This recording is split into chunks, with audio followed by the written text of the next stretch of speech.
لائیں کہیں کہ ہمارا رب اللہ ہے، پھر اس پر جم جائیں۔ ان پر فرشتوں کا نزول ہوتا ہے، نہ کوئی غم کرو نہ خوف، خوشیاں مناؤ جنت کی جس کا تم سے وعدہ کیا گیا تھا۔ اللہ کی ربوبیت پر اطمینان جب انسان کو ہو جاتا، میرا رب اللہ ہے، ربی اللہ، انسان کے لیے نہ کوئی کھٹکا، نہ کوئی خطرہ، نہ کوئی خوف، نہ کوئی حزن۔ جو کچھ ہو رہا ہے کس کے اذن سے ہو رہا ہے؟ اللہ کے اذن سے۔ اللہ کے اذن کے بغیر پتا تک نہیں ہلتا۔ یہ کوئی اندھا بہرا مادہ نہیں ہے جس سے مجھے کوئی خوف ہو۔ اندھا بھینسا چلا آ رہا ہو اس سے تو ڈرنے کا ہر انسان کو ڈرنا چاہیے، نہ معلوم کس کو ٹکر مار دے۔ لیکن نہیں، اس کائنات کو چلانے والا ایک سمیع و بصیر خدا ہے، وہ جو میرا دوست ہے، میرا ولی ہے۔ اللہ ولی الذین آمنوا یخرجہم من الظلمات الی النور۔ اللہ اہل ایمان کا ولی ہے، ساتھی ہے، پشت پناہ ہے، مددگار ہے، حمایتی ہے۔ بتائیے جسے یقین ہو جائے کہ اللہ میرا مددگار، اللہ میرا محافظ، اللہ میرا پشت پناہ، اللہ میرا حمایتی، اس کے لیے کوئی خوف ہوگا؟ اس سے کوئی ڈر ہوگا؟ میں مثال دیا کرتا ہوں ایک بہت سادہ پنجاب کے دیہات کی۔ وہ بڑا چودھری ہے اور کوئی غریب کسان ہے۔ اس غریب کسان کے جانوروں کو ہر وقت اندیشہ ہوگا چوری کا، کوئی میری بھینس کھول کر نہ لے جائے، کوئی میرا بیل کھول کر نہ لے جائے۔ لیکن جس کے بارے میں یہ سب کو معلوم ہو کہ وہ جو بڑا چودھری ہے وہ اس کا دوست ہے، اس کی بچیا کو کوئی خوف ہوگا؟ اس کی بھینس پر کوئی ہاتھ ڈالے گا؟ اسے کوئی اندیشہ ہوگا؟ نہیں۔ کیوں؟ کہ وہ بڑا چودھری، بڑا اس کا یہاں کا سردار، جاگیردار، سب کو معلوم ہے وہ میرا دوست ہے، کوئی میرے خلاف اقدام نہیں کر سکتا۔ اس دنیا میں یہ چھوٹی سی بات اگر آپ کے دلی اطمینان اور سکون کا باعث بن سکتی ہے تو ذرا تصور کیجئے۔ میں لفظ تصور استعمال کروں گا صرف اس لیے کہ اس کا ہم جس کو کہتے ہیں ادراک اور شعور کر نہیں سکتے، اگر کے ساتھ کر سکتے۔ اگر یقین ہو کہ اللہ میرا مددگار اور یقین ہو کہ اللہ ہر آن میرے ساتھ ہے، پھر کوئی خوف؟ کس کا خوف؟ کوئی شے اللہ سے بالا تر ہے؟ کوئی قوت اس سے زیادہ طاقتور ہے؟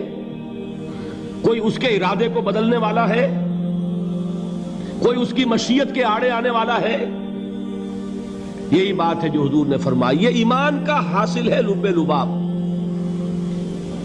کہ دیکھو اچھی طرح اس بات کو ذہن نشین کر لو، اگر تمام انسان مل کر تمہیں کوئی نقصان پہنچانا چاہے نہیں پہنچا سکتے، مگر جو کچھ اللہ نے لکھ دیا ہو، اور تمام انسان مل کر تمہیں کوئی نفع پہنچانا چاہے نہیں پہنچا سکتے، مگر وہ شے جو اللہ نے طے کر دی۔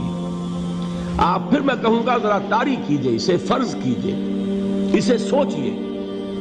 اگر اس حدیث پر ہمارا دل ٹھکا ہوا ہو تو کسی سے ڈر ہوگا؟ یہ مجھے نقصان نہ پہنچا دے، یہ میری رپورٹ خراب نہ کر دے، یہ میری انکریمنٹ نہ رکوا دے، یہ میرا یہ نہ بگاڑ دے، یہ میرے یہ نقصان نہ پہنچا دے۔ اس کا ڈر، اس کا ڈر، اس کا خوف، اس کی خوشامد، اس کے لیے جا کر طرح طرح سے اپنی عزت نفس کو ذلیل کروانا اس کے سامنے، یہ سب کچھ کیوں کرتا ہے انسان؟ جب سمجھتا ہے کہ اس کے ہاتھ میں میرا کوئی نفع ہے، اس کے ہاتھ میں میرے لیے کوئی ضرر ہے، یہ مجھے کوئی غضب پہنچا سکتا ہے، یہ مجھے کوئی نقصان پہنچا سکتا ہے، یہ میرا کوئی کام بنا سکتا ہے، یہ میری کوئی ضرورت پوری کر سکتا ہے، اسی کا نام شرک ہے۔ جہاں آپ نے یہ سمجھا کہ غیر اللہ کے اندر کوئی طاقت موجود ہے، وہی شرک ہے۔ بتوں سے تجھ کو امیدیں، خدا سے نومیدی، مجھے بتا تو صحیح اور کافری کیا ہے؟ شرک تو یہ ہے۔ جس پر بھی تمہیں یہ خیال ہے، کلمہ ہے یہ کلمہ سوم، لا حول ولا قوت الا باللہ، ذرا اس پر دل کو کبھی اگر آپ تصور کریں، پھر فرض کریں، دل ٹھک جائے اس پر، کوئی طاقت نہیں۔ یہی بات تھی جو شیخ عبد القادر جیلانی رحمۃ اللہ علیہ نے اپنی وصیت میں اپنے بچے سے کہی. 11ویں دینے والے ہیں، لیکن حضرت شیخ عبد القادر جیلانی کی وصیت اور تعلیمات کو کتنے لوگ ہیں تو جانتے ہو؟ یہ جن مقامات تک پہنچے ہیں وہ کس چیز کی بدولت پہنچے ہیں؟ انہوں نے جو پیغام دیا وہ کیا تھا؟ اے میرے بچے، جس طریقے سے قرآن مجید میں حضرت لقمان کی نصیحتیں جو ہے نقل کر دی گئی ہیں، میں یہ عرض کروں گا بالفرض اگر قرآن حضرت عبد القادر جیلانی کے بعد نازل ہوا ہوتا تو شیخ عبد القادر کی یہ نصیحتیں بھی قرآن میں درج ہوتی. اتنی اونچی نصیحتیں ہیں. اے میرے بچے، اس حقیقت کو ذہن نشین کر لے، لا فاعل فی الحقیقت ولا مؤثر الا اللہ. اس کائنات میں نہ کوئی فاعل حقیقی ہے نہ مؤثر حقیقی ہے سوائے اللہ کے. کسی شے میں کوئی تاثیر نہیں اگر اللہ نہ چاہے. آگ جلا نہیں سکتی اگر اللہ نہ چاہے. پانی ڈبو نہیں سکتا اگر اللہ نہ چاہے. زہر ہلاک نہیں کر سکتا اگر اللہ نہ چاہے. کوئی چیز فائدہ نہیں پہنچا سکتی اگر اللہ نہ چاہے. تو در در پہ کیوں سر جھکاتے ہو؟ در در پر کیوں جبیں سائی کرتے ہو؟ سب کے سامنے کیوں ہاتھ پھیلاتے ہو؟ ایک اللہ سے مانگو. ایک اللہ کے سامنے زمین پر اپنی جبین رکھو. لا فاعل فی الحقیقت ولا مؤثر الا اللہ. نظر آتا ہے ہمیں کہ پانی پیاس بجھا دیتا ہے.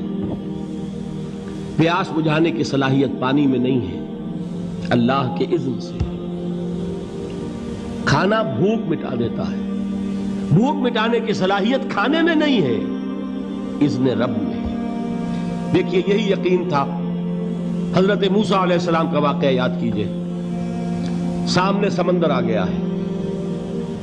قوم دیکھتی ہے پیچھے کہ گرد و غبار کا طوفان ہے.